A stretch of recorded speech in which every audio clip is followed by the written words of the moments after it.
Council Workshop for May 19th. And can we start with the roll call, please? Councilmember Junker. Absent. Councilmember Berry. Here. Councilmember Hagestad. Absent. Councilmember Beard. Absent. Councilmember Hustis. Here. Vice Mayor Goodman. Present. Mayor Orr. Present. Thank you very much. Item 2A, report and presentation on results from the 2026 community survey from Polko representatives. And Mr. John Holland, you're going to kick us off.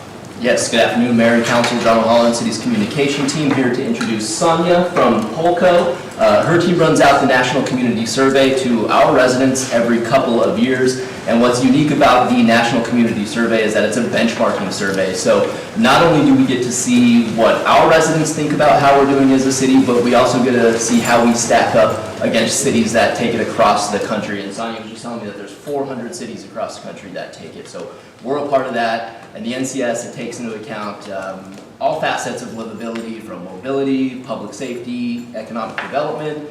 And we actually did pretty good this time around since we last took it in 2023. So Sonia's going to run through this year's update for you. Thank you so much for the introduction. I'm the Executive Vice President of Data and Insights at Polko. I've been working with local governments on research for the last 20 years, and I'm really happy to be here with you today to share Buckeye's community survey results.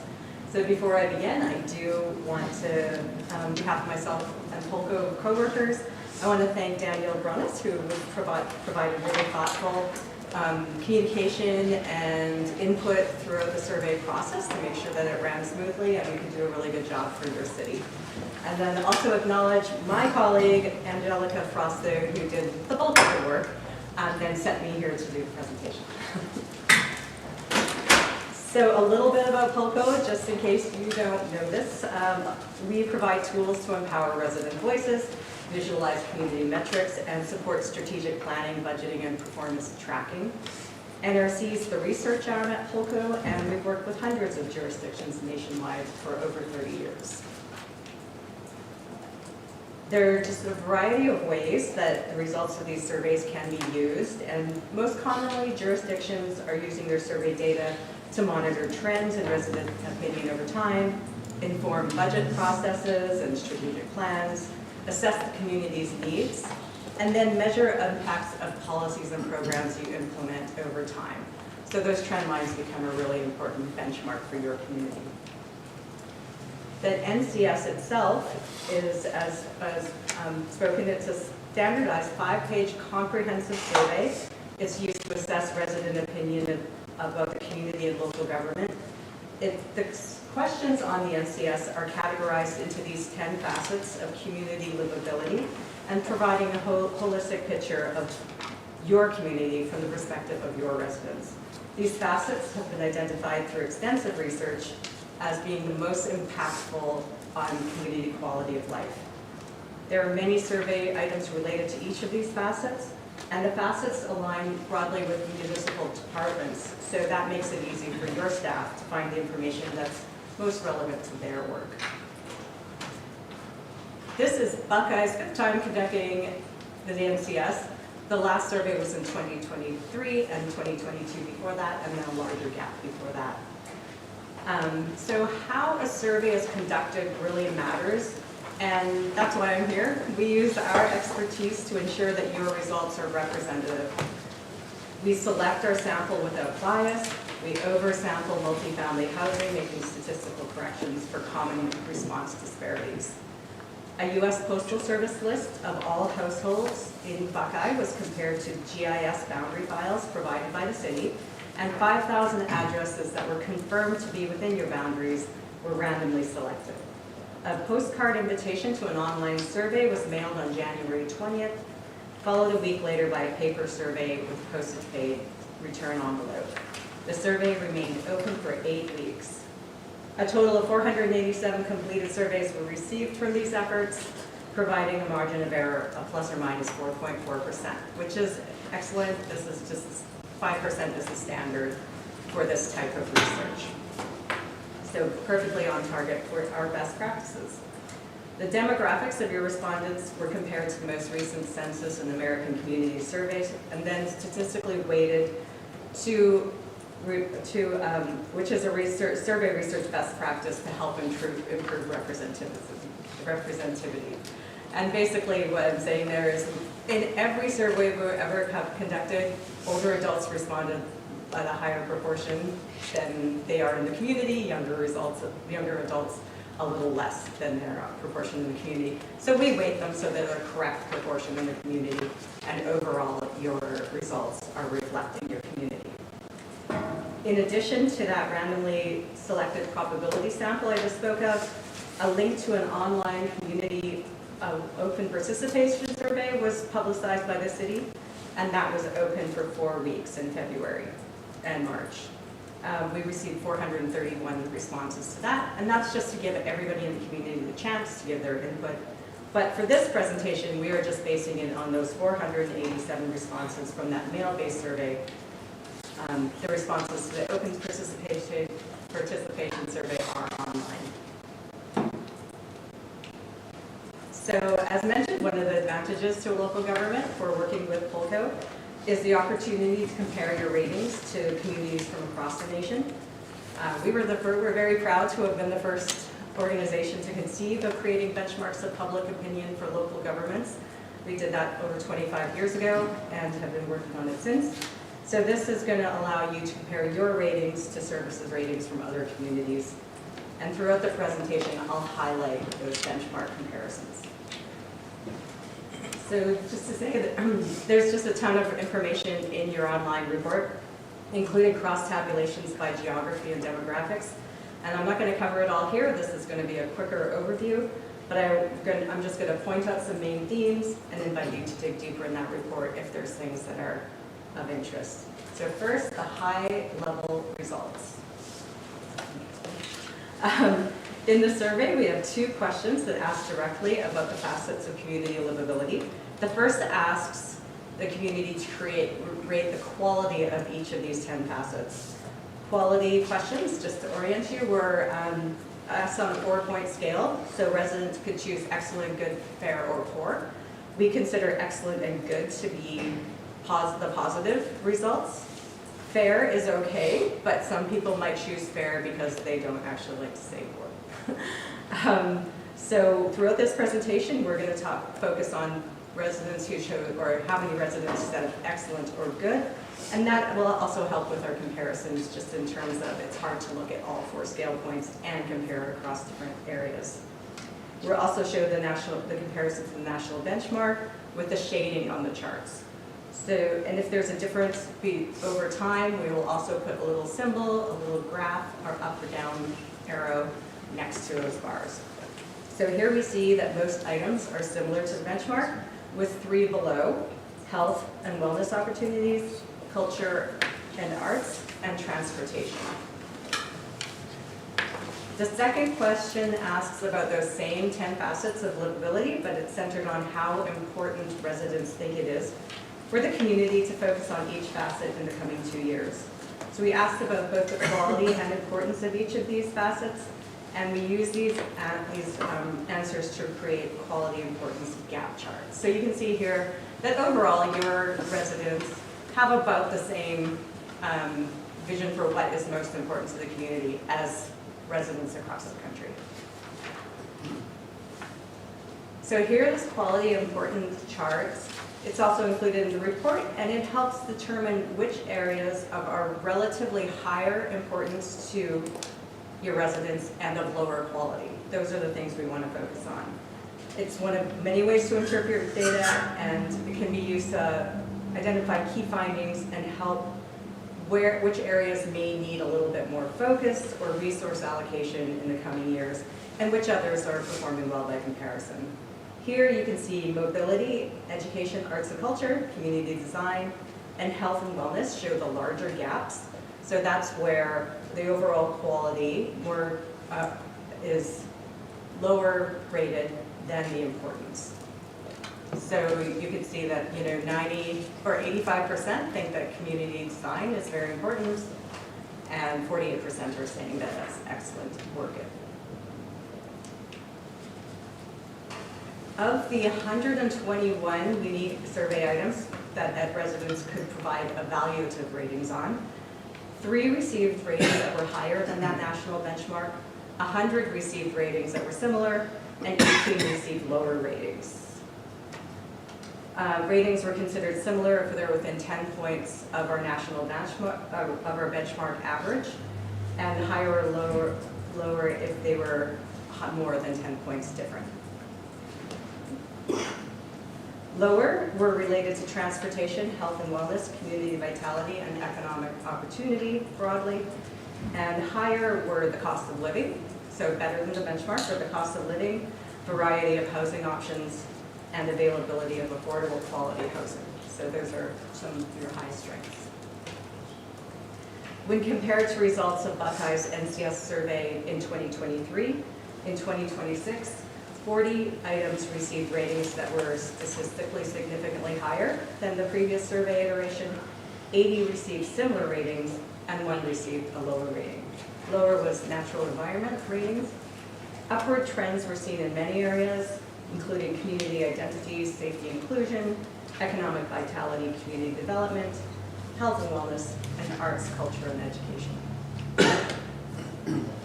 Moving now into the a little deeper into the highlights of our findings. We're just going to dig deeper on a few of the items.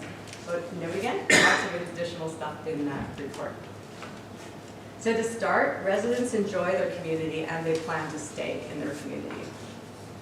About 8 in 10 respondents rated Buckeye as excellent or good as a place to live, for the overall quality of life in the city, as a good place to raise children.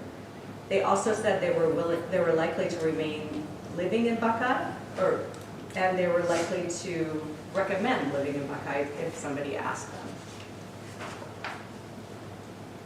Residents do feel safe in the community, and they feel supported by those safety services.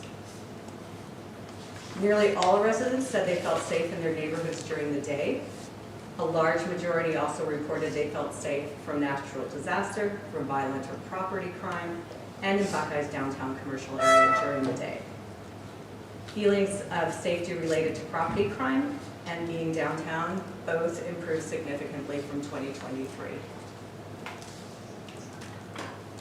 About 8 in 10 residents rated police services and ambulance or emergency medical services as excellent or good. And over 9 in 10 residents rated fire services positively. Slightly lower marks were given to fire prevention and education.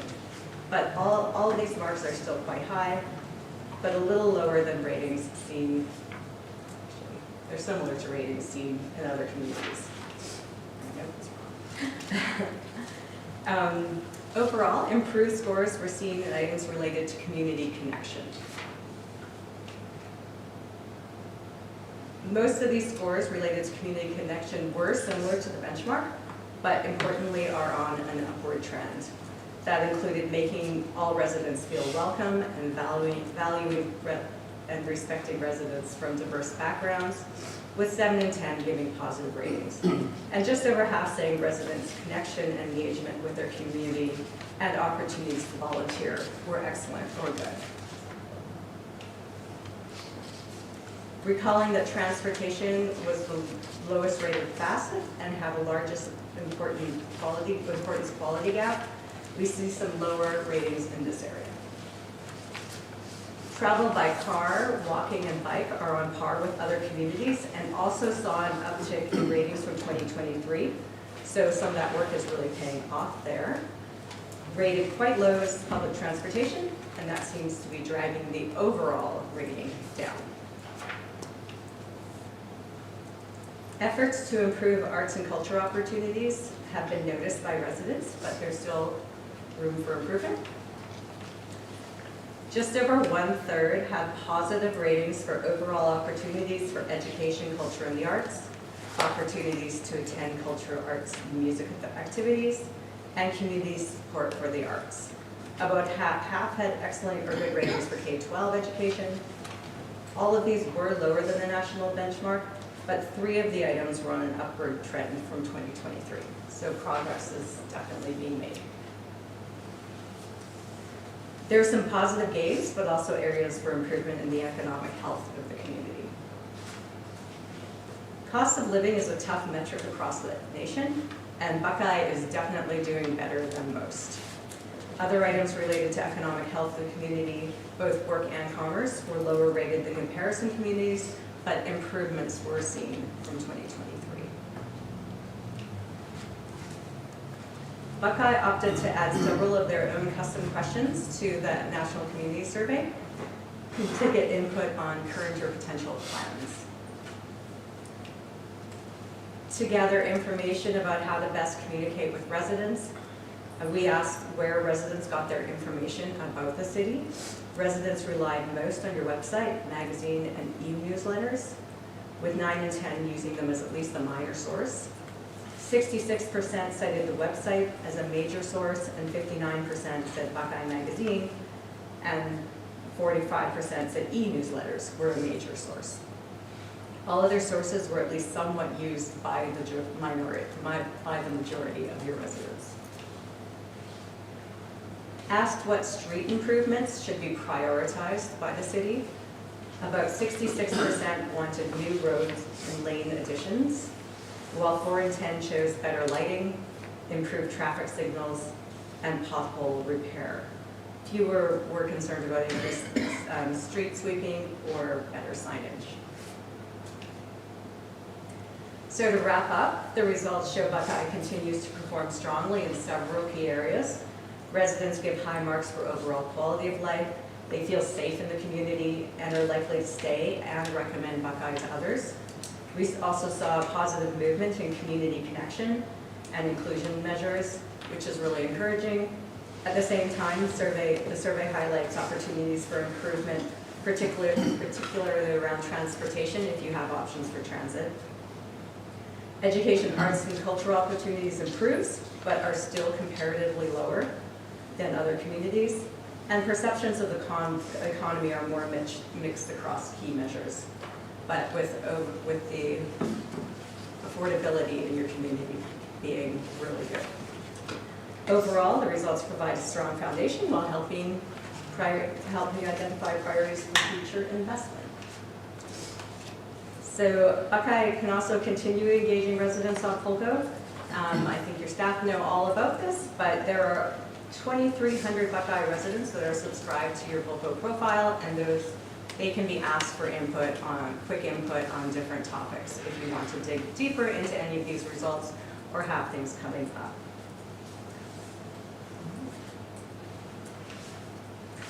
So that is the survey overview, and I'll take questions if you have any or comments. Okay, thank you very much.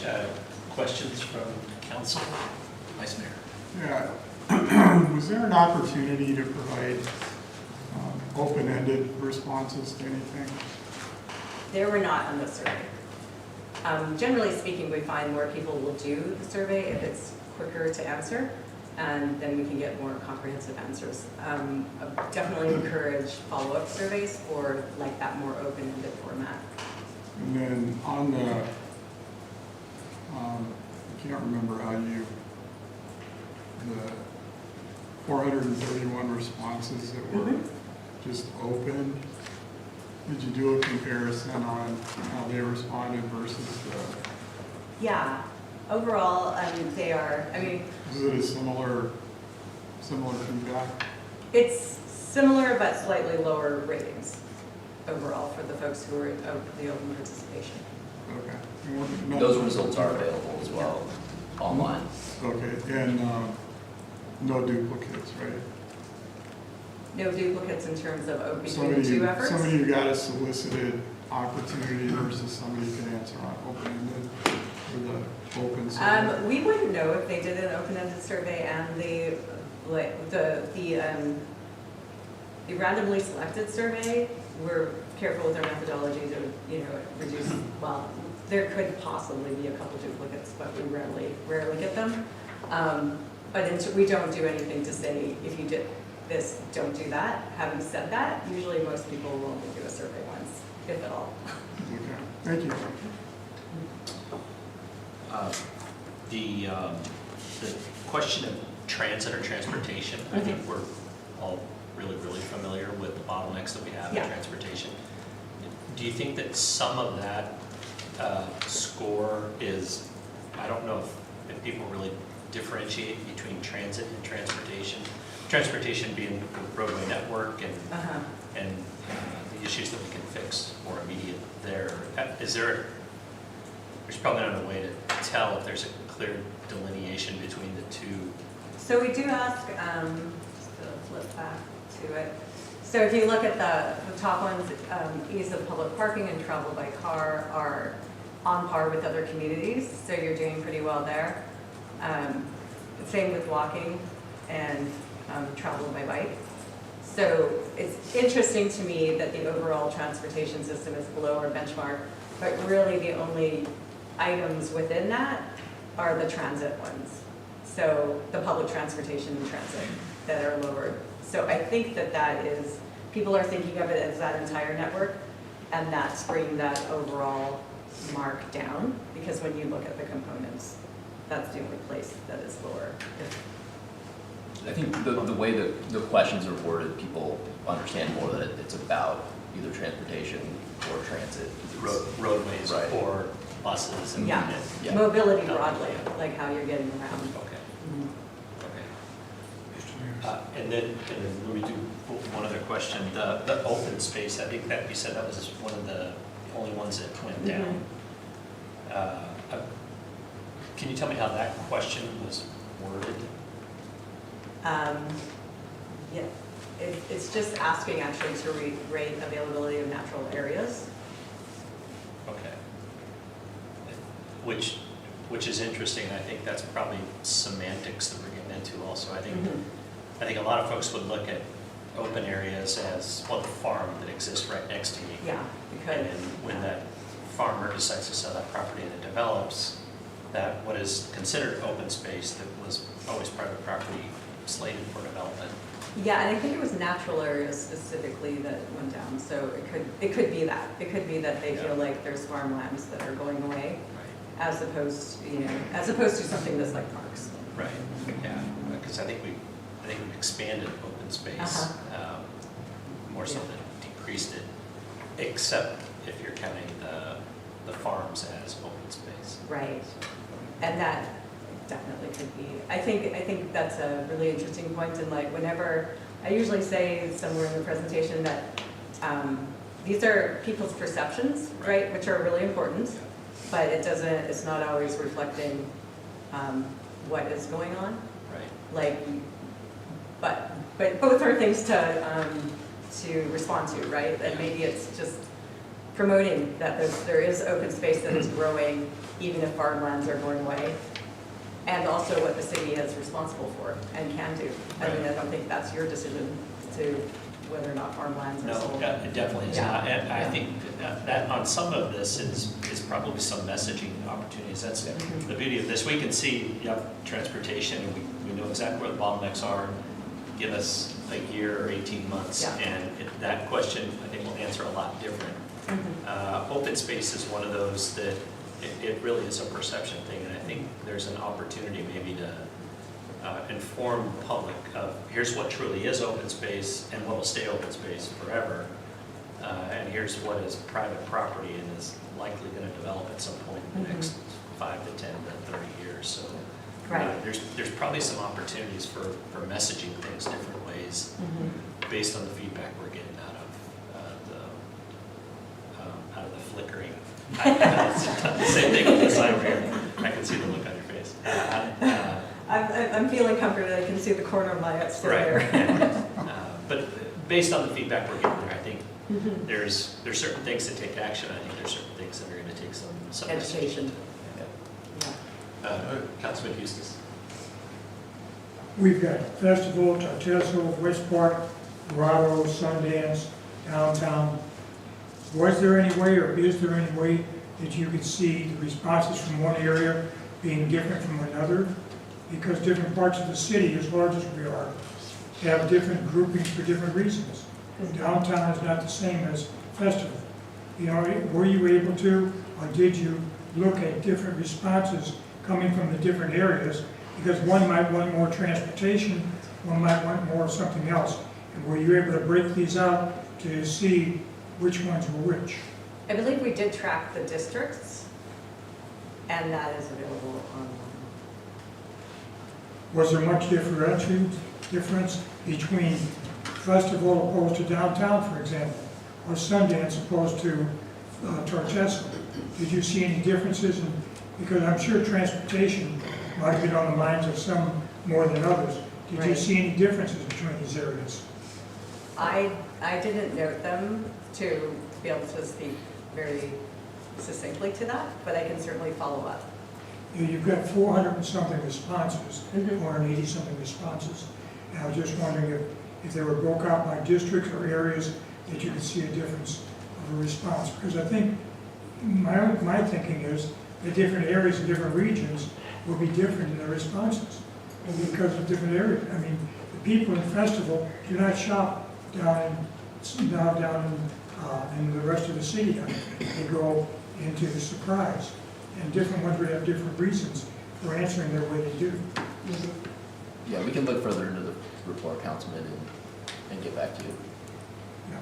More out of curiosity, but I would think the different regions would have different reasons for different answers. Yeah, absolutely, and that when you think about those messaging things and everything, it's good to be able to look at those cross-tabulations. So there's a lot of cross-tabulations also by different demographics. So you can just look how, if your community is experiencing things differentially or seeing things differentially. Vice Mayor, you had something to add? Yeah, just looking at these guys over here, how is this data going to be incorporated into our operations and planning?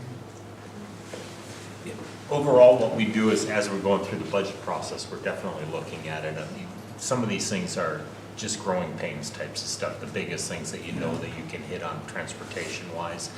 When we look at specific questions like where would you like us to spend our dollars on, we're definitely looking at that as far as streets, new street construction, things like that before we go to that next level. So we're doing that level of stuff. And then from just an interest standpoint, I'm really looking forward to the one question on availability of retail in the area with Verrado Marketplace opening up and seeing 2 years later what kind of an impact that has on us. So we do this on a 2-year cycle? We do this on a 2-year cycle, Yes. isn't it? Yes. Yeah, we do it on a 2-year cycle, and then the actual data is provided to every department head as well, so they can pick apart each of the ones that directly relates to those and have an impact on them. Great.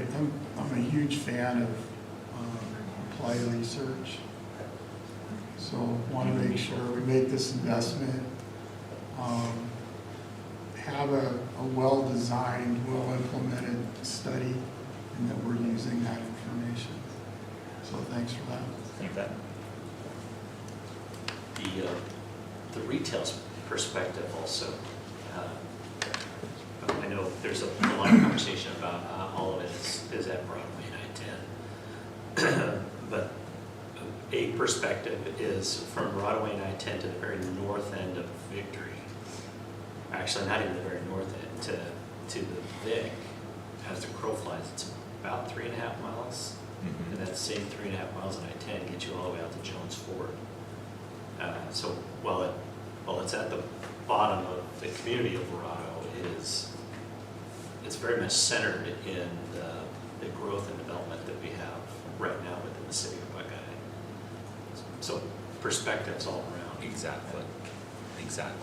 I guess the fix to that is hurry up and build the next center out at Miller or Sun Valley Parkway or something along those lines. I received that request this Saturday afternoon at one of our town hall events that Target should be at the corner of Sun Valley Parkway and I-10. So I talked to Susie, she's on it. This is No problem. This is the applied research that the Vice Mayor was talking. Exactly. Okay, appreciate that. Thank you. All right, yeah, thank you for the presentation. We appreciate the feedback and going out and getting the information, bringing it back to us in an easy to digest manner. So thank you for all what you're doing there. You're very welcome. Thank you. Very happy to partner with you. Thank you. All right, item 2B is presentation on the findings from the City Hall envisioning project, including key themes identified through stakeholder and community engagement efforts and surveys to discuss those findings and provide direction to staff on next steps. And Mr. James Brayboy is coming in, right? Okay, thank you.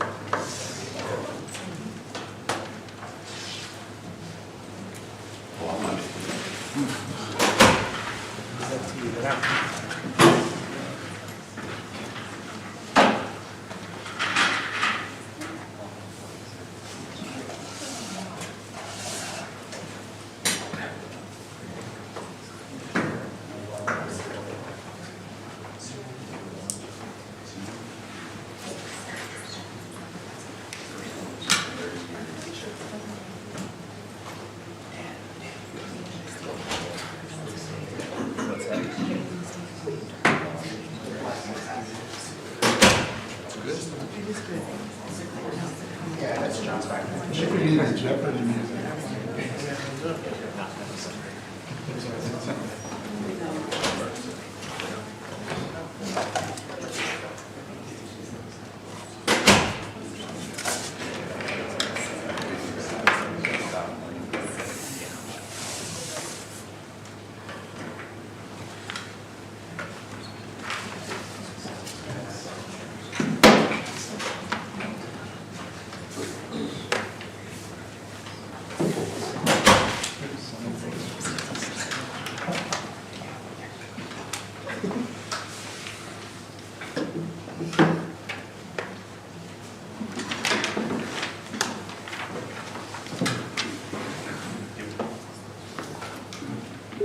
You're set.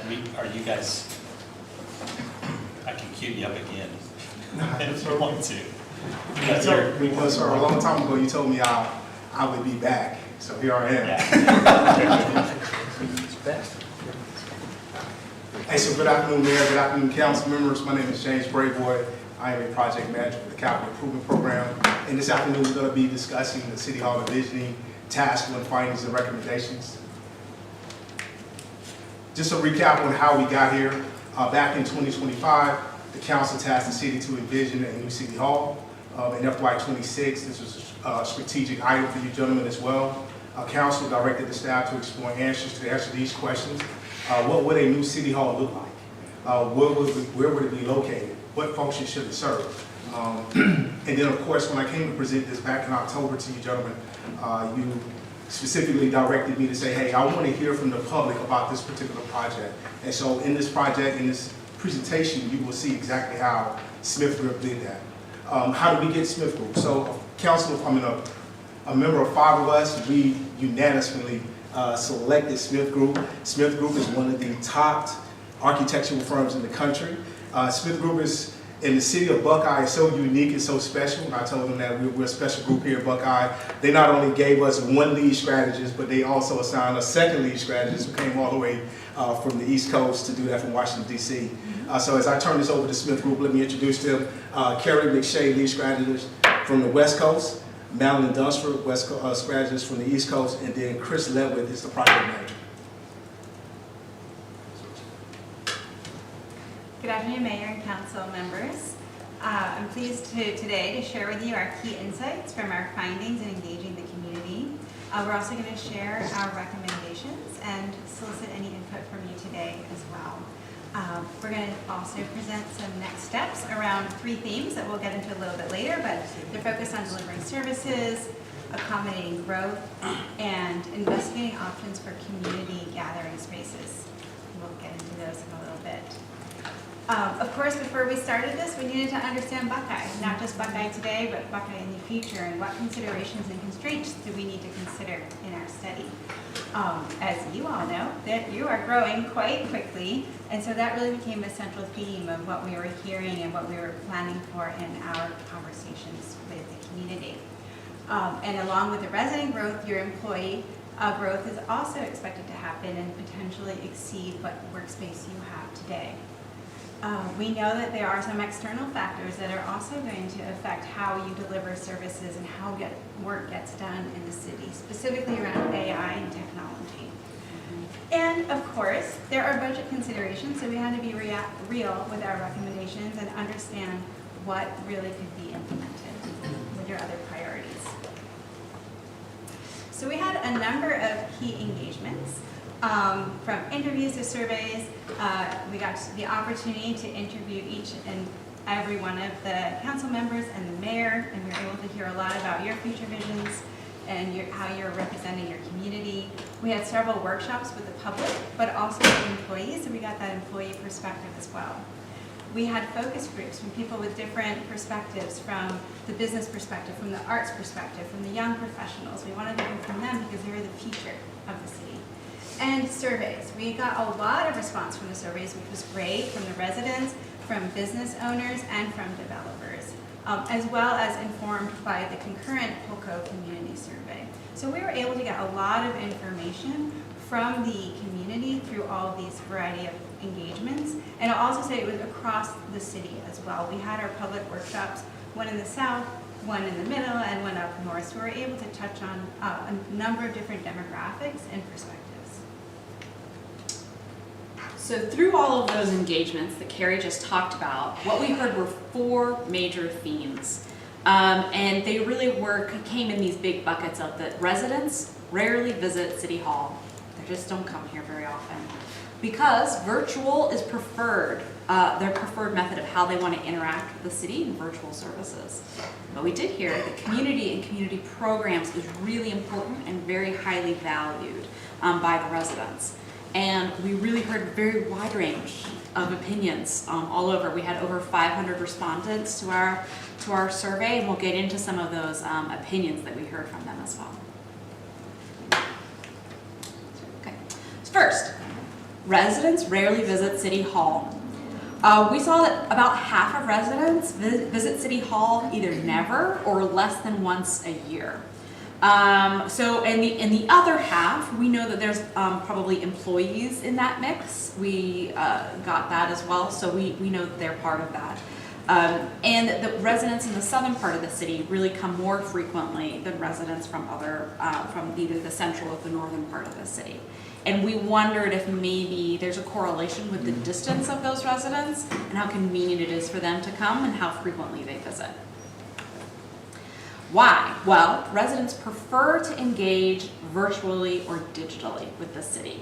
So when we asked them, how would you ideally access the following city services, most of them said virtual or digitally for everything except for community programs. In fact, we particularly called out utility billing. Even long-term residents, 2-to-1, favor utility billing to be virtual. For newer residents, that's 10 years or less, they want even more for that to be virtual utility billing. Frequent visitors to City Hall, when they do come, they come for council meetings, permits and licensing, and zoning and planning. And we heard from the workshops that downtown people, residents of downtown feel strongly that city service should be delivered in person. But in the central and the north, we didn't hear that quite as strongly. We heard it should be a mix of digital and in person. So overall, we heard that residents really prefer to engage digitally and virtually with government, but they want to engage with each other in person. And that's really what that community piece is about. More on why they come and really digging in here to the value of community. So when residents do come to City Hall, they come for community programs, to pay their bills, and for council meetings. So we're really seeing that connecting with community, connecting with city officials, connecting with business resources, especially the business entities. That's why they're coming. And so we see this as, and we're seeing this with other cities that we work with as well, the role of City Hall is evolving from transaction-based to really connection-based with the public and the government. Digging in more here on community, this was a theme we heard so loudly through multiple questions in our survey. When we asked them what word should describe City Hall, 41% said community.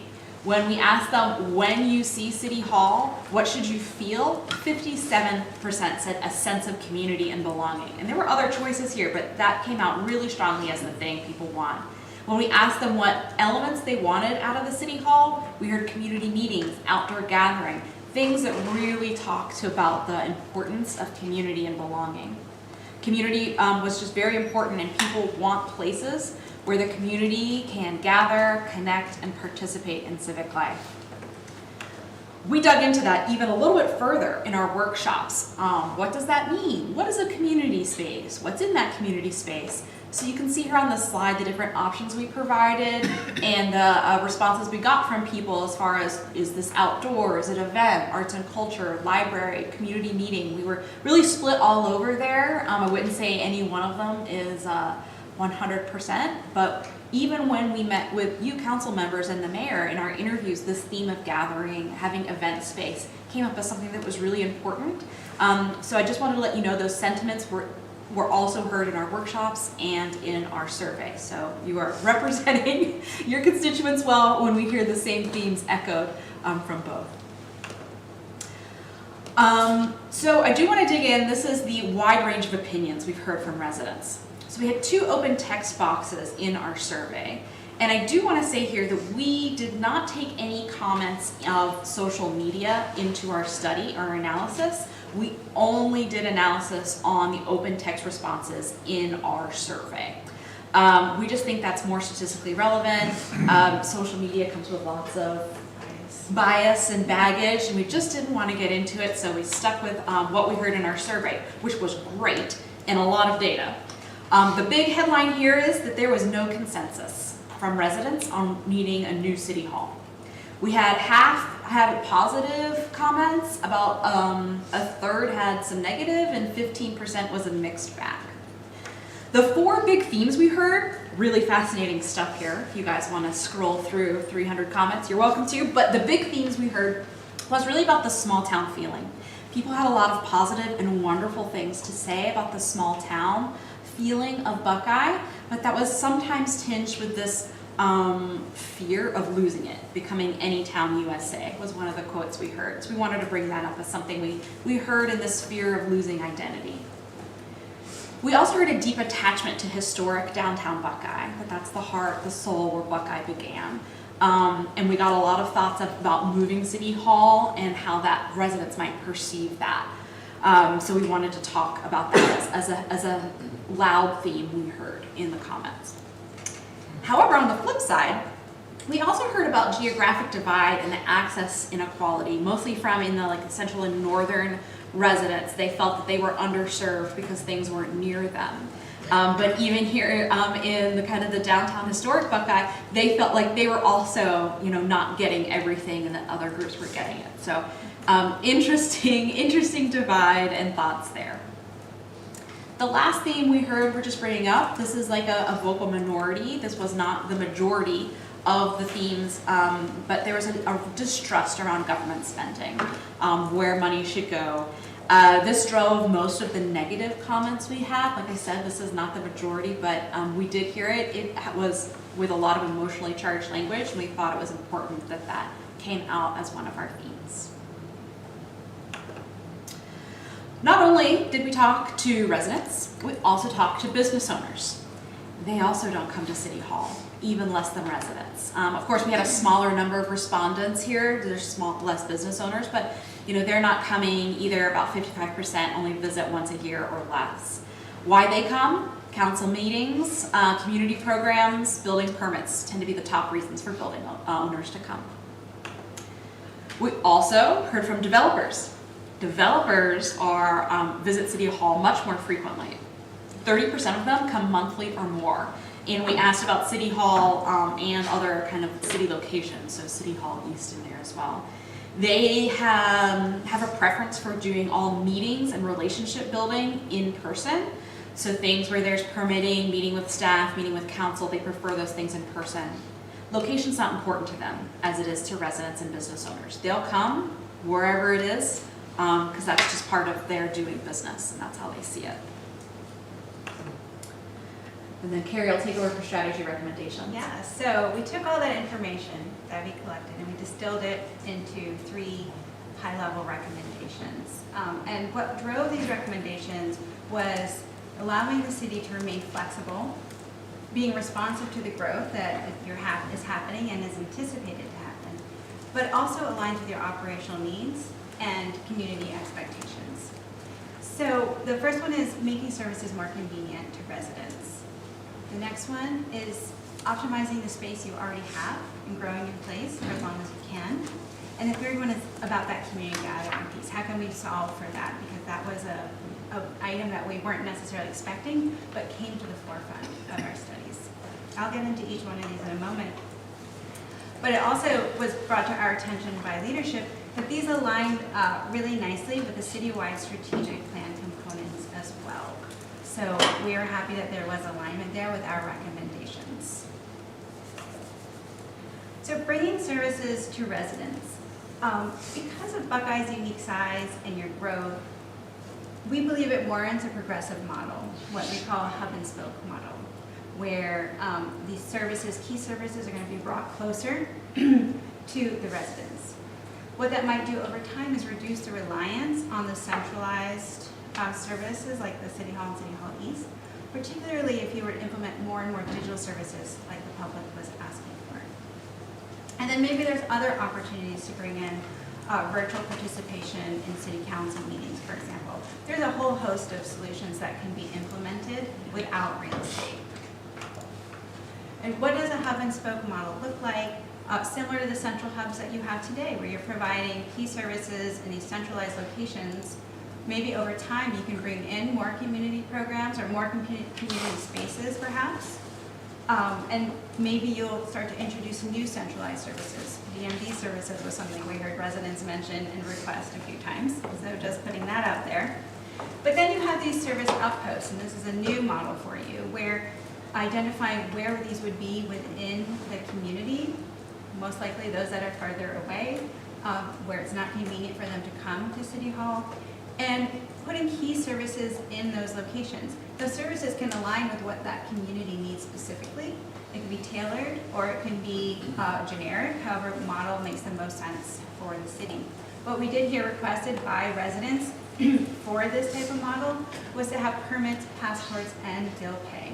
We know that they prefer to interact digitally, and so that I think will be their primary option, but having that as a backup should something go wrong or they run into a problem, they like to have the option of having that. Employees had some suggestions as well around recreational registrations, cemetery services, and customer service. And from their perspective, these are things that they know that the residents need. It's something they're requesting more of, so why don't we make these convenient for the residents as well? Growing in place. We see that there's opportunity. Space is getting tight, we know that. We think that there's still opportunity to optimize the spaces that you have that will buy you a little bit of time before you need to reconsider how you're going to fit more people in. But what that does, it gives you an opportunity to prioritize some other budget items. We know that roads and infrastructure are really big and important priorities for the city right now. And maybe it also allows you to invest more in those digital services, again, that the community was asking for. And so there are some strategies that we can implement about how to optimize your space, looking at the space planning, how can we make the spaces more efficient, and what are some other strategies maybe to lessen that demand for the workspace needs. So ultimately what we're saying is that we do not recommend a new city hall at this time. I think you have an opportunity to test the hub and spoke model, decentralize those services, which is going to put less demand on the central hubs that you have today, and also implement some of these digital services. And you might find that you might need less space in your centralized location, perhaps in the future, than you might need today. And lastly, the community gathering. This is not necessarily in the scope of the City Hall project, but certainly there is a lot of synergies there. And we recommend integrating the findings of this study with some other concurrent studies that were happening for Park and Rec and the arts and culture studies to see if there's any synergies there that might contribute to creating a vibrant community. So I think that there are I know some conversations may have already been started around that topic. So I think that even without building a new City Hall, you may have opportunities opportunities to fulfill that community desire for more community gathering. So I know you guys have been sitting in meetings for a long time. You have a long ways to go, so we want to just put it all on one slide. In summary, we think now is not the right time for a new city hall. But we do want to move forward with the facilities master plan to flesh out some of those things that we talked about. The service delivery model, what's in those outposts, what services, how big are they, where are they, how many you need. There's still some work on planning there. And also planning for staff growth. Carrie mentioned you will at some point, space is getting tight, at a certain point you will be at capacity. What planning can we do now to help make sure that that can last for as long as possible?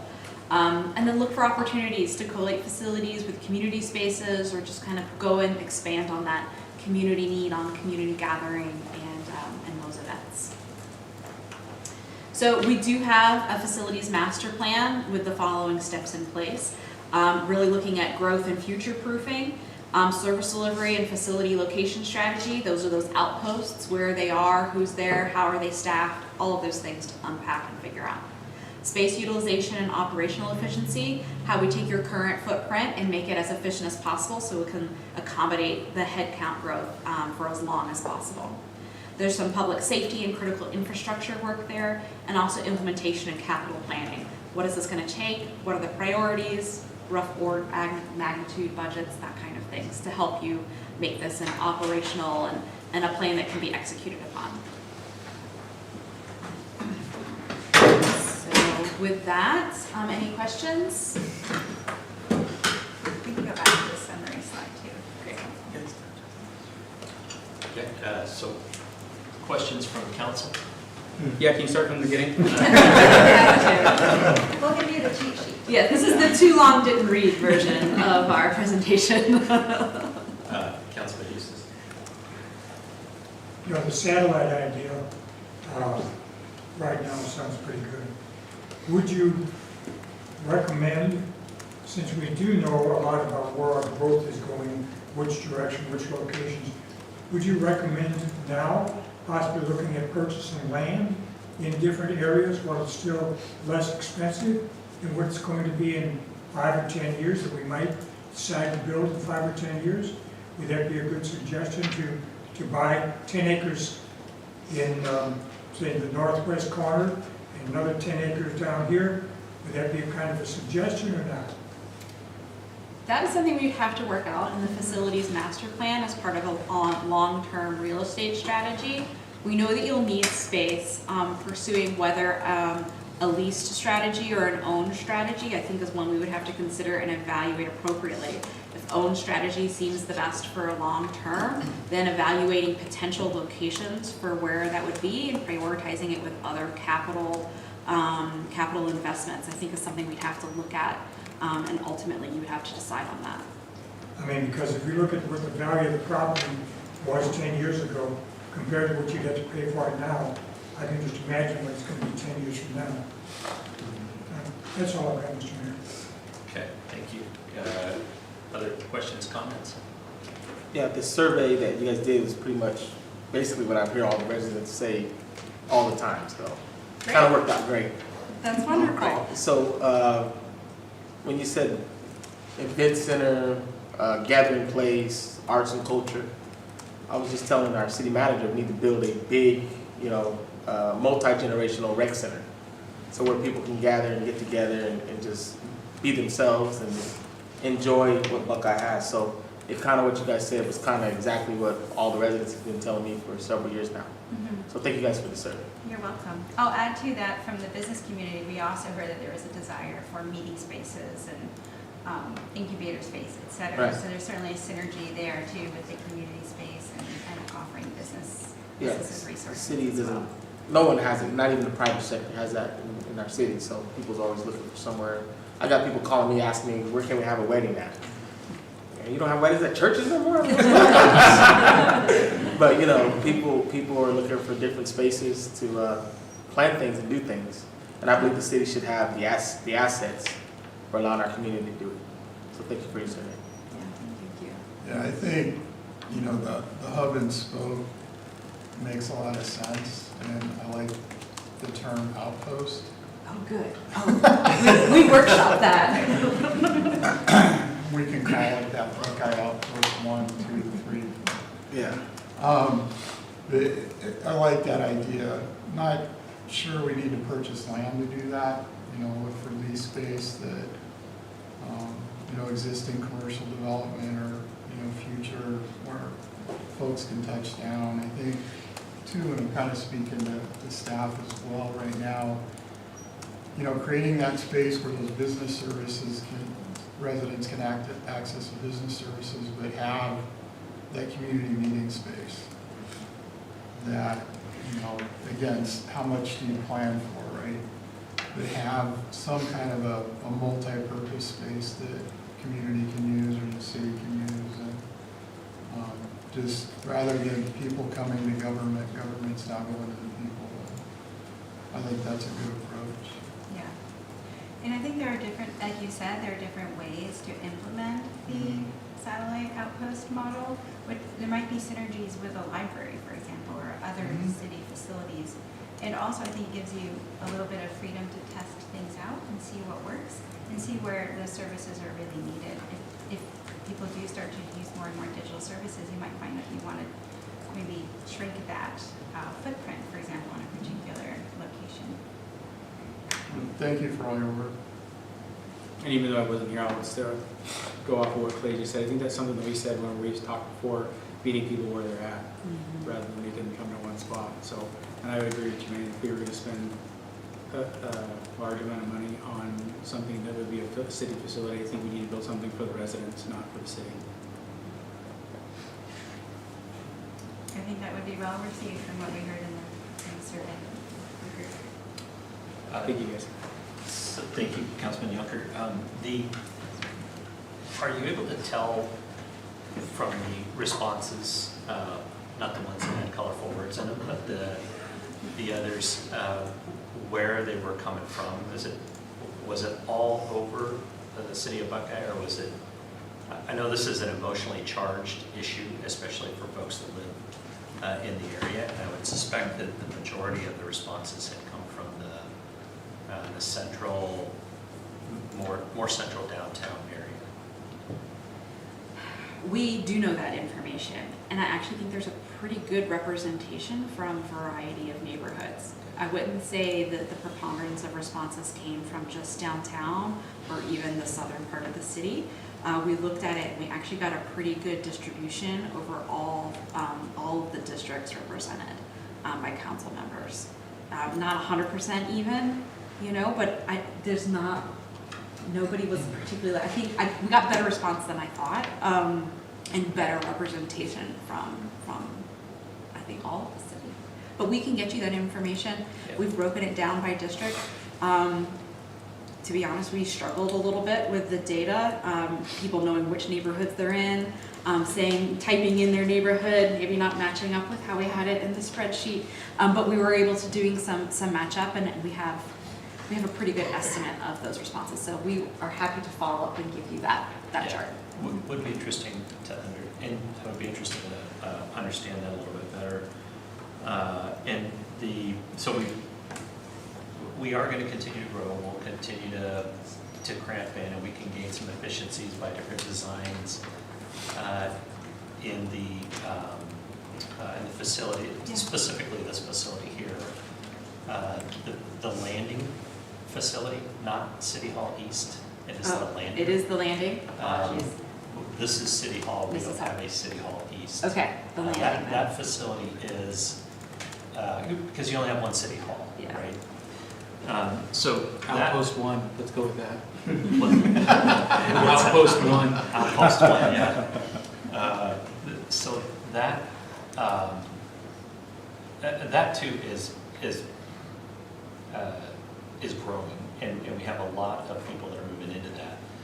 And it's a temporary stopgap for, I think, going back to where we were a few years ago. It was, we are basically planners and bunk beds here at City Hall and needed a safety valve. That safety valve was the landing, which consolidated a lot of operations in one location.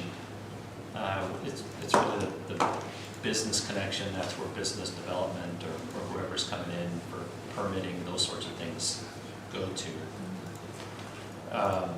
And so that release of that population of workers from here to there gave us some breathing room in the downtown core and the city hall. But we're going to continue to fill that up. And I hear y'all say there's an amount of time that we have for here. What do you expect the time is until we need to figure out what we do with this building or increase the capacity here or? That's what we will have to figure out in the next step in the facility master plan. We'll have to crunch some numbers. There are variables that we can dial up and dial down for desk size, desk allocation, look at the growth over time. And what we're going to do is figure out where is that pinch point that we need to plan for.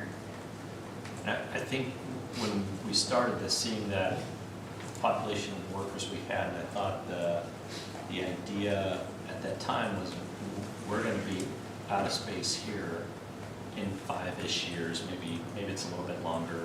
I don't know exactly what that time frame is. But the purpose, I thought, of this study was to say, yep, here's the timing on that. Here's what you're going to need at that time. Here's how all this fits together to have employees efficiently working together and not having 2 offices, one at the landing, one here, and getting everybody together under one roof to the extent we can, and still having the outposts and the ability to get people out in the field, whatever we're calling that, North Annex, West Annex, East Annex, whatever those are. That's where you're delivering the public-facing services to folks, the bill paying, the permit, drop-off, pickup, all of those things that people would go to City Hall for, if they even want to go to City Hall for. But this is still a business, and it's not efficient to have a business broken up into a bunch of different locations. So I thought part of this was to determine what that timing was, figure out what that looked like. Is it this building that is essentially maybe the higher city management, the council chambers, and then a landing-like building that has all of the back office staff someplace? Or do we consolidate all that in a central location? Or is it something different from that? And maybe these are tasks as part of this plan that we're paying for, the whole thing that we're going to get to eventually. But the other side of it was to have an idea of what that looks like and cost. I don't think we want to go lease space up in Festival or lease space up in Tartesso or Terra House or wherever that ends up being.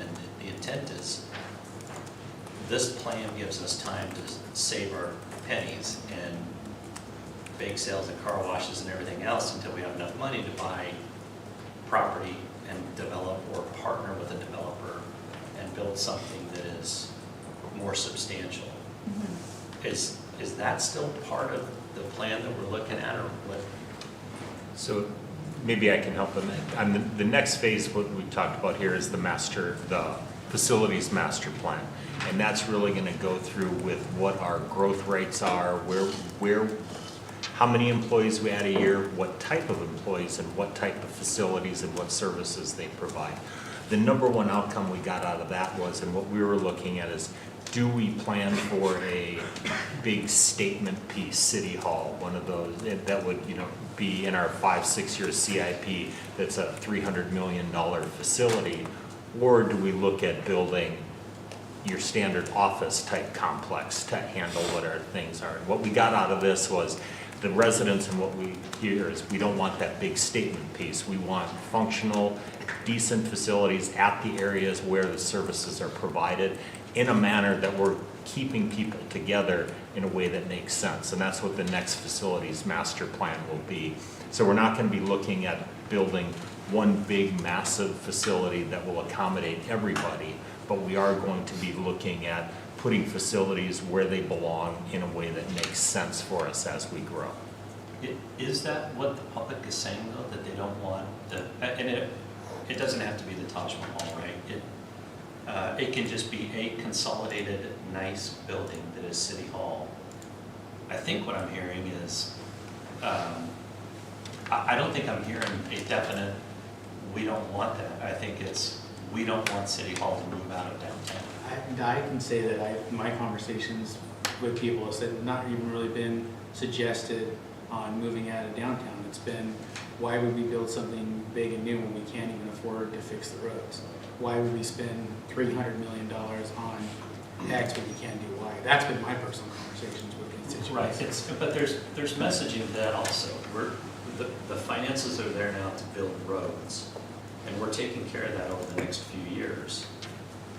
We're gonna get 5 years down the road, we're gonna have, or down the path, I'll try not to throw out too many roads, but we're gonna get 5 years ahead, we're gonna have a lot of the transportation infrastructure taken care of. And we'll still be renting space at the landing with no plan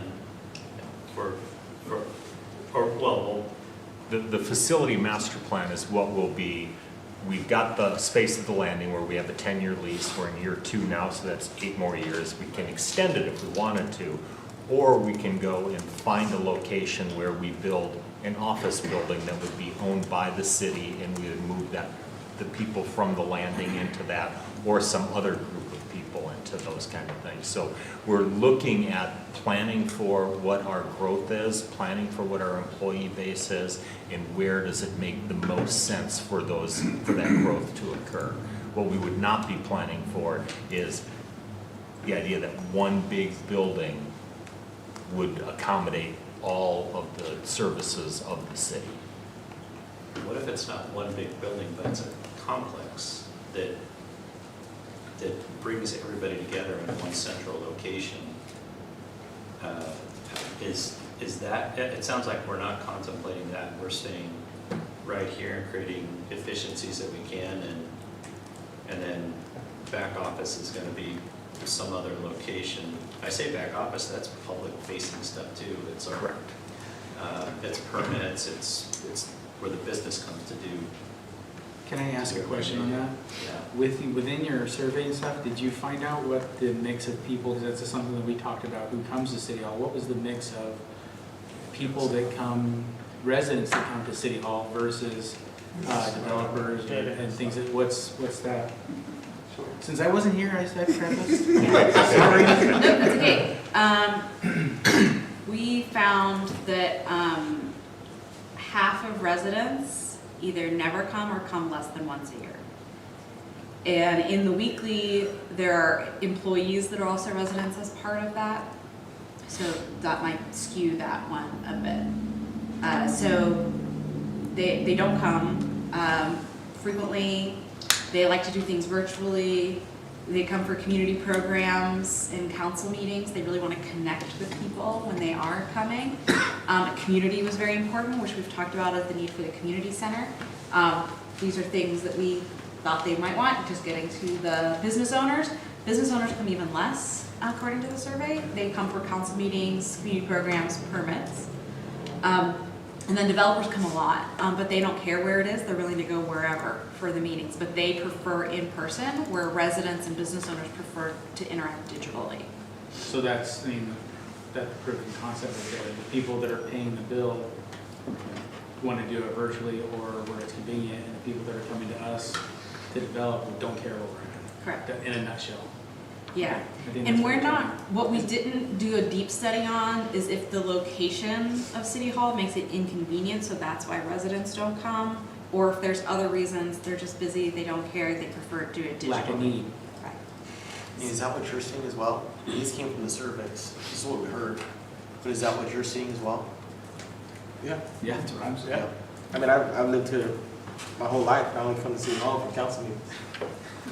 I didn't pay a water bill. I just drop it in the Dropbox. Now I just pay online. So there's no need, and the residents are telling us there's no need for this grandiose, big, huge City Hall. They don't want to pay for it. They don't want to spend their tax money on it. They want something more, like you're saying, where they can gather, office meeting places, recreation type People of, would love it. They spent That's what that they want. 300 million on a rec center. you put that money on something that they're gonna use, and then, you know, it makes the community happy. So then, yeah, I fully understand that, can appreciate that. But again, it's still a business. And right now, we're renting space that is separate from where our city hall is. And I thought some of the discussion, and it's take away the nice, stick it in double wides down the road here or something like that. I mean, it doesn't have to be a $300 million facility. But we have to create efficiencies in how we work. And so the constant driving back and forth, the two offices, all of that goes into it. Eventually, we have to have a common facility where, or maybe we don't. Maybe we just have the ceremonial, which is the council chambers, separate always from where the back office stuff is. I don't know if that's the most efficient route. But I thought we were going to be talking about this is what we think works best for our city. Still the satellite stuff, still we're still going to fix roads and expand roads. We still have rec centers and stuff like that. And where does that go? That's a whole nother conversation that we're not going to get in right here.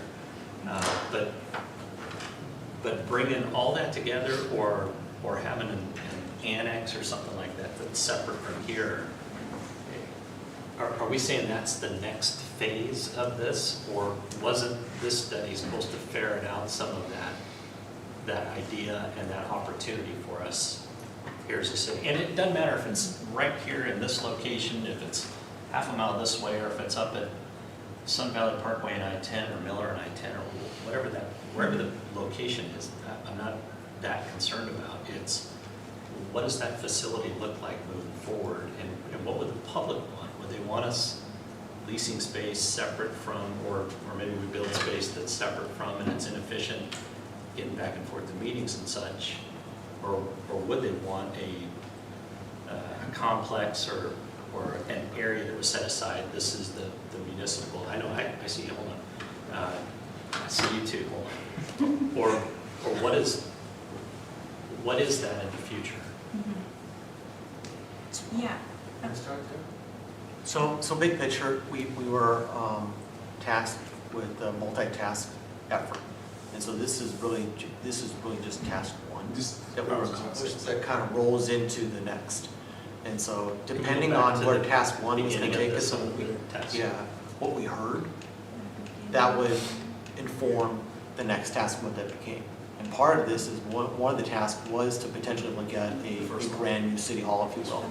And we're obviously kind of pulling back from that, and we're now focusing on the phased facilities master plan to kind of better guide us moving forward. And that's because of what we heard from the community, what we heard from staff, what we heard from council. And so, yes, that is definitely going to be part of the next tasks for us. We're going to dig in a little deeper on what is going to happen around the landing and in that area. How are we going to expand? Are we going to continue to expand the landing? Are we going to get into a new building up there? The updated facilities master plan are kind of keying on that. What is going to happen with this building, the city hall? Are we going to grow it? Are we going to keep it the same size? You know, the updated space facility master plan will kind of key on that. And the timing of each one of these growth pieces, that'll be dialed in as well. And Mayor Osborne, I want to share a little bit more data that we have collected from the survey and the workshops. In the survey, the residents, actually maybe it was workshops, I don't think the residents are concerned if the business is split. What they are concerned about is if they have to go to multiple places. And right now where the rub is, they might come here for permits, but then they learn that they have to go up to the landing. So that's how it affects the residents. And we asked the employees in the workshops if they had a preference, if we separated this symbolic public-facing part of the council chambers and council members from the business, or the, what do we call it? Admin office is what we called it. And they were split. It was 50-50. There was not any consensus among the employees about where their synergies, where their benefits. I think it depends who you ask. Certainly, if you ask people who are more senior in the organization, the ones that are going back and forth, they want everyone together. But those that are doing their job day to day didn't necessarily see a need to be all together. So I think that's why we were seeing that split. What's most efficient? What, as the experts on it all, what do you say? Not based solely on surveys of either residents and, because there's more to it. If you ask a resident, do you want to build a new building to do this? No, we don't want our tax dollars going to that. Do you want your tax dollars going to paying people to shuttle back and forth from one office to another, or from one meeting at one location to another meeting in a different location? And you start breaking up the economies in that, I think they would say, well, we want it to be as efficient as possible. And that's I think what we're talking about. So what do you all recommend? Well, what I have found, a model that I found has worked is when you have your it's on the same campus and you have your admin building. You need a lot of flexibility there, right? Sure. Work changes, the way people work changes much more quickly than it does on the symbolic side of things. I've also seen a model where they've had the council chamber paired with the community center, so then it becomes this community place, and then you have the admin office building nearby. So that was also another model I found to be very efficient as well. The term one-stop shop comes up a lot Yeah. with city campuses, college campuses, for the convenience of the users. Exactly. Yeah, I think so too. And that's my perspective on it. And again, separate from the location of it, it seems like that is the most ideal and most efficient. And then you have the folks that are out bringing the services to different locations, and those are a much smaller single floor of a building or one small building itself that provides those public-facing services that are out there. Yeah. I will share one more comment about the one-stop shop. Smith Group did a project for the city of Sunnyvale, and we created a one-stop shop with 8 service desks. What they have found is that at most they need 1. Yeah. People really are not coming in person. So, and I think that those outposts can be a one-stop shop in their own way if they are staffed and operated in a certain way that they could fulfill that function. Councilman Eustace. Mr. City Manager, how many employees do we have now approximately? About 1,000. Okay. So a few years down the road, we're going to have 200,000. And unless AI starts replacing an awful lot of people, we need office space. I mean, we do need, we're going to need office space. And to the mayor's point, whether we maintain and keep this building or whether we have another one, somebody's going to have to guide us in the direction of which is the better way to do this. And it doesn't have to be done immediately. That 200,000 people of residents is going to take a little while to get there. But somewhere, we're going to have to have, and what is the best way to do that? The people may say one thing, but we're the ones that have to build a building for the new employees to work in. This building, at one time when the mayor and I started here, this building was darn near vacant. And then it got to the point where it was so crowded, we had to move a lot of the staff up to the landing. Now this building will become full again somewhere down the line when you've got 200,000 citizens in the city. So what is the advice that the experts yourself tell us? Do we build a building or do we lease a building? What are you advising us to do, I think, is my question. What do you think you've seen in Orange County, California, in Newark, New Jersey? What have you seen that works for other places? That's what I would like to hear. What have you seen that works? Considering AI may take the number of employees and cut them in half, we don't know. And I guess that's where I'm coming from. What is your expertise in telling us what the best way to do it? We've got 640 square miles. Orange County is, what I figure out, 900 something square miles. So we're 2/3 the size of Orange County, California. What do they do? So I guess that's where I'm at right now, Mr. Mayor. Thank you. And then going back to the questions that we had asked, what would the new city hall look like? Where would it be located? What function would it serve? I don't know what we're talking about right now. I have real answers to that, except for we're gonna punt for a little bit, and I can understand that because there's a lot to process. But at the same time, I want to understand eventually what that looks like in the future where we're headed, so that we can start planning for, we can start saving, coming up with a finance plan, saving money for it, or whatever that looks like moving forward. So that we can get to what the future looks like here in the city of Buckeye, from the city hall, admin, complex, hub and spoke, whatever that is. Yeah. I think you have an immediate problem, or a near-term problem, which is you're going to run out of administrative workspace, and you need to solve that problem. And then you have a longer-term problem of where should the city hall be located? And that answer might change depending on how far out you look. Our recommendation is to solve the immediate or near-term problem of the administrative space with an eye to the future. Maybe that isn't a location that you might bring the city hall to at a future time. What we also heard is a lot of resistance. I would say it was split, 50-50-ish in your community about city hall staying here. It might serve the city well to keep the city hall here for some time, work through the DSAP plan and the revitalization of downtown, and then relocate the city hall. So you're buying yourself some time, I think, with letting the downtown area build up. Meanwhile, you can start planning for the future by solving for the administrative office, and in a land, perhaps purchasing land, enough land where you could continue to build on that site in the future.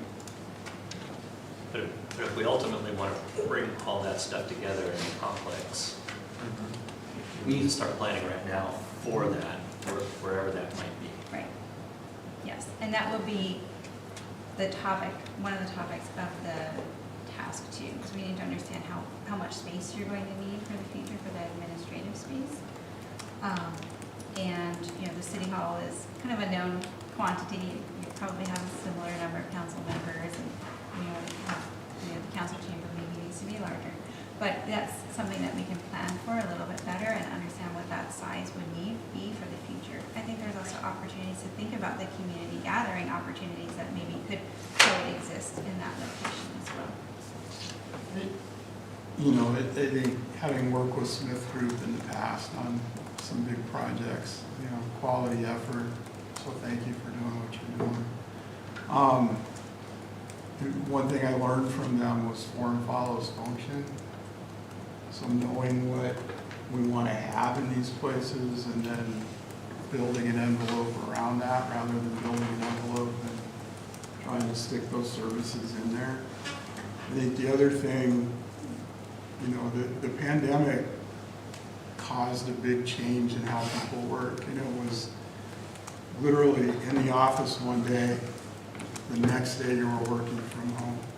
So it was learning how to do that kind of remotely. And as the pandemic eased, big companies were left with a lot of space because employees were working from home. Forced them, or told them, you need to come back in the office to fill the space, not necessarily to do their jobs. So I think we need to look at how the jobs that our folks are performing, does that require that they have a physical location at this campus or city hall or wherever? So I think we really need to look at how people are working and leverage technology when we can. Our customers are using technology. Our employees can use technology as well. I mean, there's some jobs, I'm looking at our two chiefs here, that you guys can't really go into. As much as you'd like to, Jake, I know you can't really go into. Yeah, so physically showing up. So I think we really, we're making the assumption that somebody needs to be in a physical location to do their job. That may not be accurate right now. So how's that work going to change? We've got a big effort going with our lean projects And how are we creating these efficiencies? Is efficiency created just by having people co-located? Or is it trading information and doing things remotely? I don't know. People doing that work are closest to it. They're in a better position to make that decision than I am. So how are we creating those efficiencies that may or may not necessitate them being co-located? And to go back to the idea of a one-stop shop, and we did that at Estrella Mountain, you guys were very involved with that. Within student services, it was one stop. That the employee that was across the counter from you, one employee could take care of your registration, take care of your financial aid, take care of your counseling, take care of all of these things. So that one stop is not necessarily for the customer, but what is our employee of the future going to look like? Is that employee can, give out a basic permit, the next person in line wants a passport, the next person in line wants to pay their water bill. We need to have 3 employees at that one stop. Can we get one employee that can do those 3 services?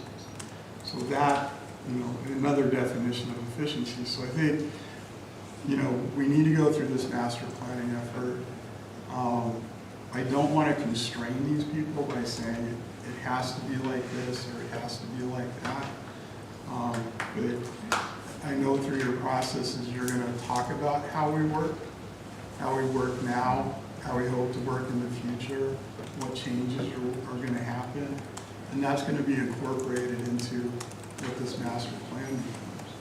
So I think we're in a very good position. I'm looking at Cindy and HR. How does HR change?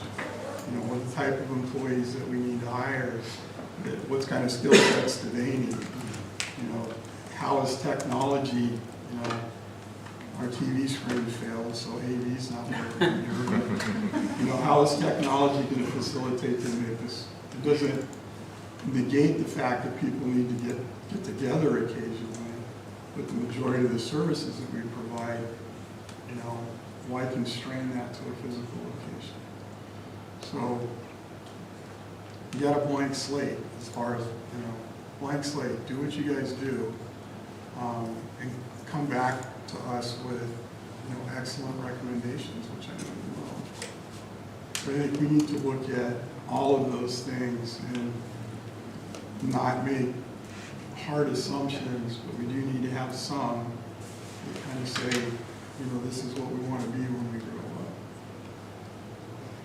Can I ask a clarifying question on something you've said a couple times about the, Eric, I'm sorry. The campus, are you talking more like a Gilbert setup where they have everything, multiple buildings in one physical area? Is that what your vision on that when you say that? That's one option, yes. Okay. Yeah. Okay. So, sir, I just want to say that, remember, this is just task 1. Okay. And task 2 was looking at the facilities master plan. Maybe we should have brought that in a little sooner than we are recommending right now, because that probably would have answered some of the questions that you have, sir. And so now we're asking to go back and revise that and bring that facilities master plan forward, vice having it be task 2. It was actually task 2. We want to bring that now into task 1, because the next step was for us to go to conceptual and have some kind of concept of it. I think in order for us to get to the conceptual stage, we need to know how many employees that we're going to have to bring into the future for this, and if we even need to do that in the next step, sir. So I would ask a little bit more patience. Yeah. I know you got some questions, sir, but I think, as Councilman Goodman said, looking at the facilities master plan, sitting down with the directors, getting what their future growth is going to be, because we want to interview each and every one of them, because they're going to be the best ones going to be able to tell us that information, and then come back and say, okay, well, the city of Buckeye is going to grow by 200,000, as Councilman Houston said. I don't know if he was referring to residents, sir, or employees, but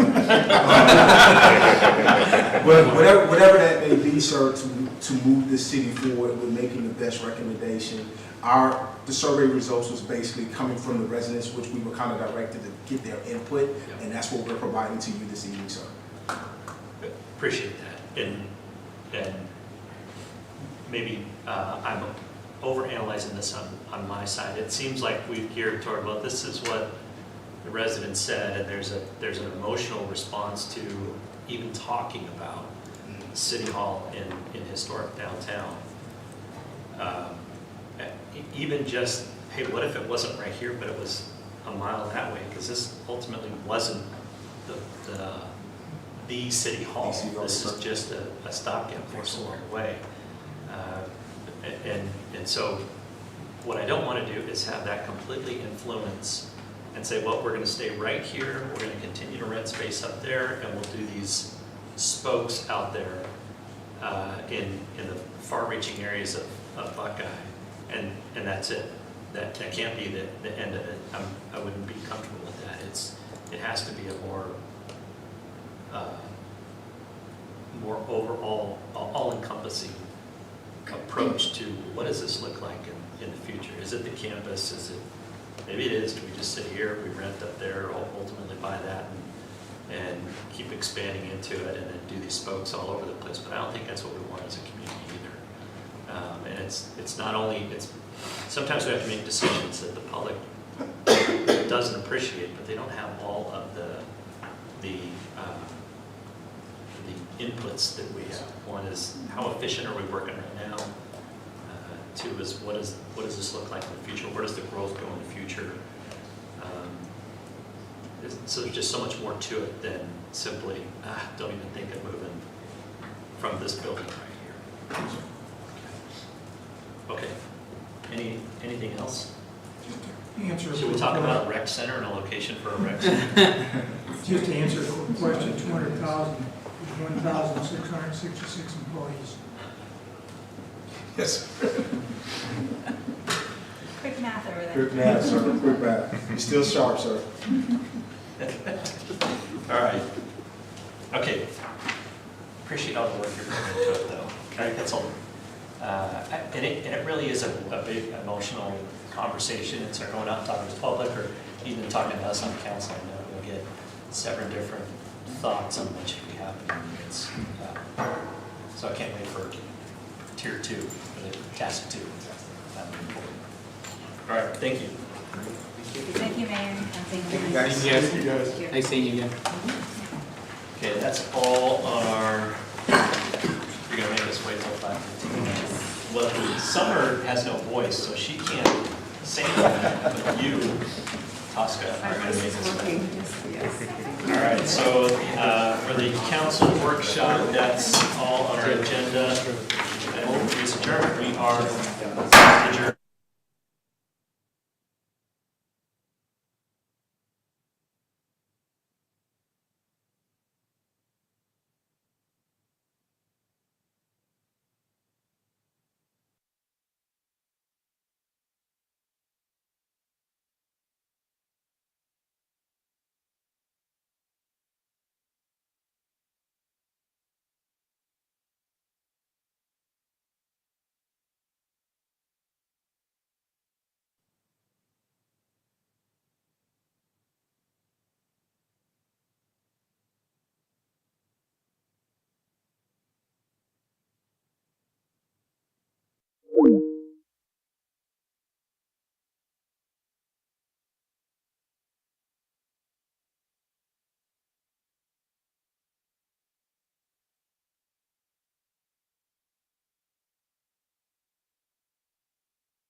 Okay,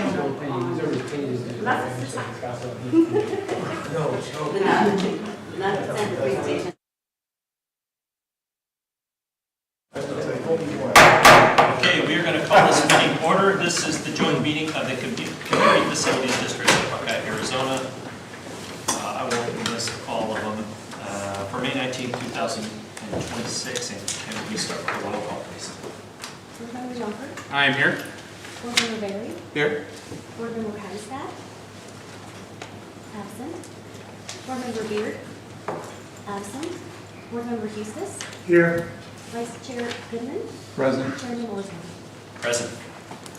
Thank you very much. Item 2 is public hearings, non-consent, and new business. 2A, Board of Directors of the Festival Ranch Community Facilities District will hold a public hearing only on the assessment, the completion of the work, and the proceedings heretofore.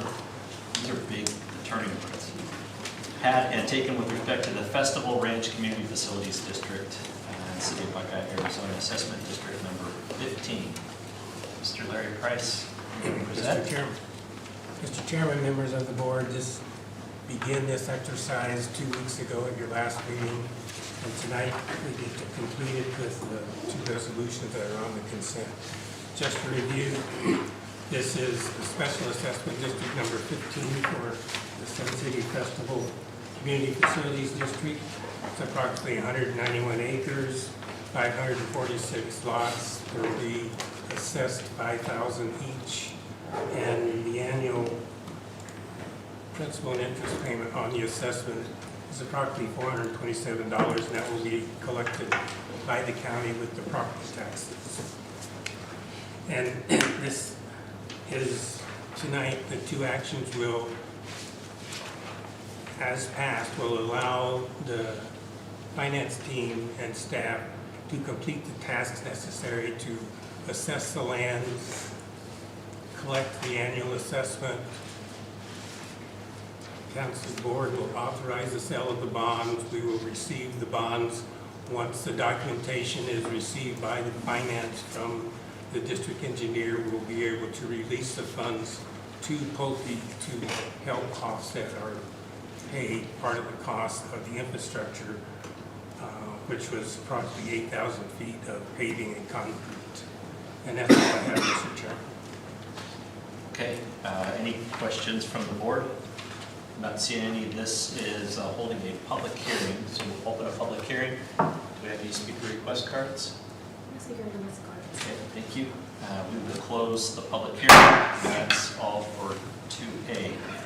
2B, Board of Directors of the Festival Ranch Community Facilities District, CFD, to hold a public hearing, take action on resolution number 04-26, accepting and approving the feasibility report relating to the acquisition and financing of certain improvements benefiting the district, and declaring its preliminary intention to issue not to exceed $8 million principal amount of general obligation bonds to finance the acquisition of certain improvements as described in the feasibility report, relating to such improvements pursuant to the provisions of Title 48, Chapter 4, Article 6, Arizona Revised Statutes, and all amendments thereto. Mr. Price again. Thank you, Mr. Chairman. A few slides just hit some outlines of the general obligation authorization. It's 20-year GO bonds, estimated rate 5%. The proceeds is to offset the cost of water rail 4 and the water booster pump number 4 and concrete and paving improvements in the district. The impact on the district, the debt service tax rate for 27 is estimated at 2.9. It's less than a cent increase over the current rate of 26 and 26 of 3.0. And it's a decrease in the debt service tax rate. The combined rate, 3.2 versus 3.3, so they were able to layer the new debt service in with the old, and it actually decreased. The outreach, Festival Ranch has an outreach program. They meet with their folks on a quarterly basis. They go over any bonding or improvements in the property tax area that affects folks. That's all I have, Mr. Chairman. Okay, thank you. For item 2B, board, any questions? Not seeing any, we'll open a public hearing. Any speaker request cards on item 2B? No speaker request cards. Okay, and we will close the public hearing. Item 2B, board, what is your pleasure? Mr. Chairman, I make a motion, we approve item 2B as in board. I'll second. I have a motion for approval and a second. All in favor, say aye. Aye. Opposed? Passes unanimous. Item 2C. Mr. Price, again. Yes. Thank you, Mr. Chairman. This is Tartesso West. They're initiating a general obligation bond in 26 similar terms, 20-year, interest rate 5%. The proceeds are for water, off-site sewer, storm drain improvements, concrete and paving within the district. The estimated debt service tax rate for 27 will be 2.98, and it represents an increase of approximately 12 cents from the 26 rate of 2.86, 4% increase in the debt service tax rate. The overall tax rate and debt service with the 30-cent O&M tax rate is what these numbers represent. The combined tax rate for 27, 3.28 compared to 3.16, 3% increase. That's all I have, Mr. Chairman. Okay, board, any questions on 2C? Seeing none, we'll open a public hearing. Any speaker request cards on 2C? No speaker request cards. Okay, thank you. We will close the public hearing. Board, what's your pleasure on 2C? Mr. Chairman, I'd like to make a motion to approve item 2C as in Charles. Second. A motion and a second for approval of item 2C. All in favor, say aye. Aye. And opposed? 2C passes unanimous. Thank you.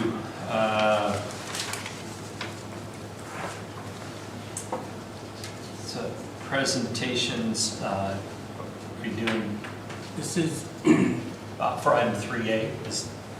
You have presentations for that? Mr. Chairman, members of the board.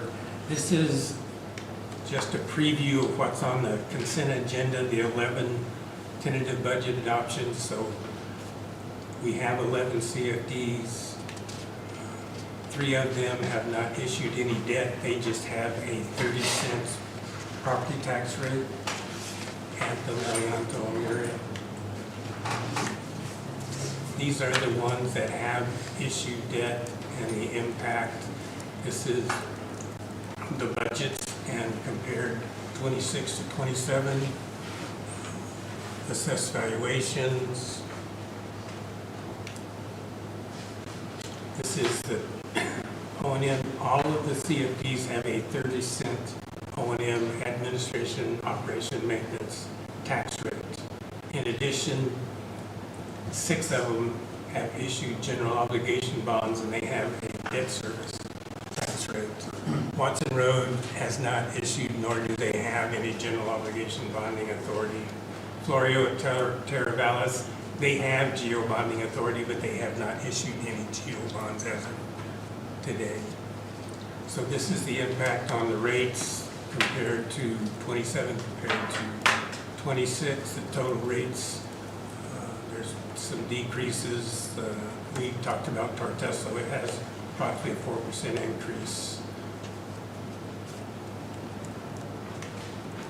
That's all I have, Mr. Chairman. Okay. Thank you. That's the presentations. Any question on the presentations, 3A? Yes, sir. How many did you say there were, Larry? Sir, How many did you say there were in the consent? there's 11. I got 16, if we go over the The completion of the bonds are the other ones on there. There's Tartesso has a geo bond on there. Festival has a geo bond. Special Assessment District 15 has a geo bond. And 15 has 2 actions, whereas the geo bonds have 1 each. So there's four bond actions on the consent agenda. So we have a total of 16 on consent? A through O. Yes, A through O. A through O is 16.